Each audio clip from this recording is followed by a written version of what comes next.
Kuldeep Yadav tough టైమ్ను face చేస్తున్నాడు. రవిచంద్రన్ అశ్విన్, రవీంద్ర జడేజా జోడీగా భారత జట్టులో కీలకంగా నిలిచిన సమయంలో మూడో స్పిన్నర్గానే బరిలో దిగాడు. రవిచంద్రన్ అశ్విన్ రిటైర్మెంట్ తర్వాత కూడా కుల్దీప్ యాదవ్ మూడో స్పిన్నర్గానే అవకాశం దక్కించుకుంటున్నాడు. కుల్దీప్ యాదవ్పై టీం మేనేజ్మెంట్ కానీ, కెప్టెన్ శుభ్మన్ గిల్ కానీ నమ్మకం చూపించడం లేనట్టే కనిపిస్తోంది. సాధారణంగా బంతి కొత్తగా ఉన్నప్పుడు కుల్దీప్ ఇంపాక్ట్ చూపిస్తాడు. రవీంద్ర జడేజా మాత్రం బంతి పాతబడ్డాక ఇంపాక్ట్ చూపిస్తాడు. కొత్త బంతితో మానవ్ సుతార్ మ్యాజిక్ చేస్తాడు. అయితే గాలే టెస్ట్లో మానవ్ సుతార్, రవీంద్ర జడేజాకే శుభ్మన్ గిల్ ప్రయారిటీ ఇచ్చాడు. కుల్దీప్ యాదవ్కు ఎక్కువగా బౌలింగ్ చేసే అవకాశమే రాలేదు. కుల్దీప్ యాదవ్ బంతిని వేగంగా ఏమీ సంధించడు. పాత బంతితో అయితే బంతిని వేగంగా సంధించాల్సి ఉంటుంది.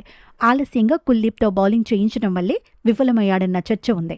అయితే రెండో టెస్ట్ నుంచి సీనియర్ బౌలర్ను తప్పిస్తారనే ప్రచారం నడుస్తోంది. కుల్దీప్ యాదవ్ స్థానంలో స్పిన్ ఆల్రౌండర్ సారాంశ్ జైన్ను బరిలో దింపే అవకాశాలున్నాయి. ఒక్కసారి జట్టులో చోటు కోల్పోతే మళ్లీ అవకాశాలు దక్కించుకోవడం అంత ఈజీ కాదు. నిజానికి గాలిలో టర్నింగ్ పిచ్ పైన కూడా కుల్దీప్ యాదవ్ ప్రభావం చూపించలేకపోయాడు. ఫస్ట్ ఇన్నింగ్స్లో 1 వికెట్ సాధించాడు. సెకండ్ ఇన్నింగ్స్లో మాత్రం 1 వికెట్ కూడా తీయలేకపోయాడు. ఆఖరి రోజు ఆటలోనూ తేలిపాడు. రెండో ఇన్నింగ్స్లో మానవ్ సుతార్, రవీంద్ర జడేజా కలిసి 46.4 ఓవర్లు వేశారు. కుల్దీప్ యాదవ్ మాత్రం 11 ఓవర్లకే పరిమితమయ్యాడు. 11 ఓవర్లలో సీనియర్ బౌలర్ 38 పరుగులు సమర్పించుకున్నాడు.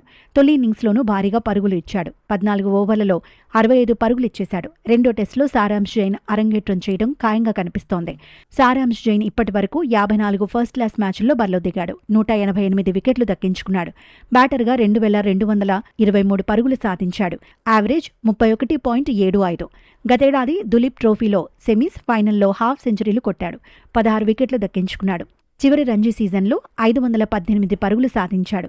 30 వికెట్లు దక్కించుకున్నాడు. భారత్ తుది జట్టులో చోటు కోసం ఎదురుచూస్తున్నాడు.